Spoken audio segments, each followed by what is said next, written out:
Activité pédagogique. Doublage. Un résumé.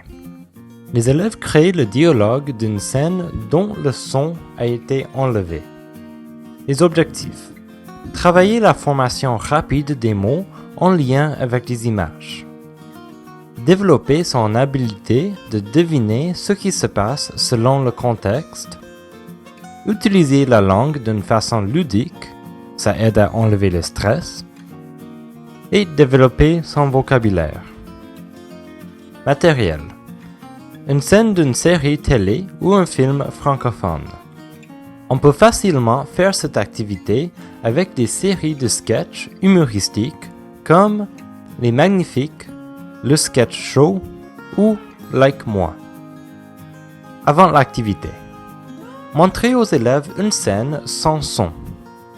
Posez ces questions. Qu'est-ce qui se passe dans la scène?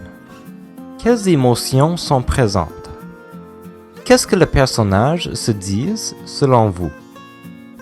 Est-ce qu'il peut avoir plusieurs interprétations de ce qui se passe et se dit?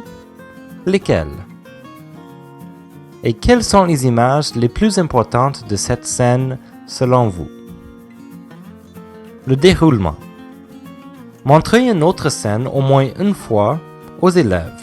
Encore sans le son. Donnez 1 ou 2 minutes pour que les élèves, en groupe de 3 ou 4, puissent imaginer le dialogue entre les personnages. Choisissez un groupe pour présenter, jouez la scène sans son encore, et les élèves parleront en même temps que les personnages. Un élève pour un personnage. Après, montrez la scène avec le son. Faites remarquer aux élèves les similarités et les différences entre ce qu'ils ont créé et le vrai dialogue. Soulignez le fait qu'il n'y a pas vraiment de mauvaise réponse pour cette activité, pourvu qu'il y ait un peu de cohérence entre les images et les mots. Ensuite, répétez avec les autres groupes. Après l'activité, les élèves peuvent écrire un texte sur les raisons pour lesquelles deviner le dialogue peut être utile dans l'apprentissage de la langue.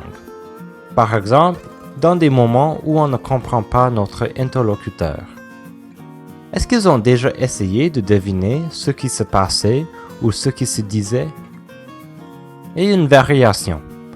Les élèves pourraient écrire un texte pour la scène au lieu de faire l'activité oralement. Trouvez plus de ressources culturelles et linguistiques du français langue seconde, ainsi que des activités pédagogiques sur mon blog regardsurlefrançais.com.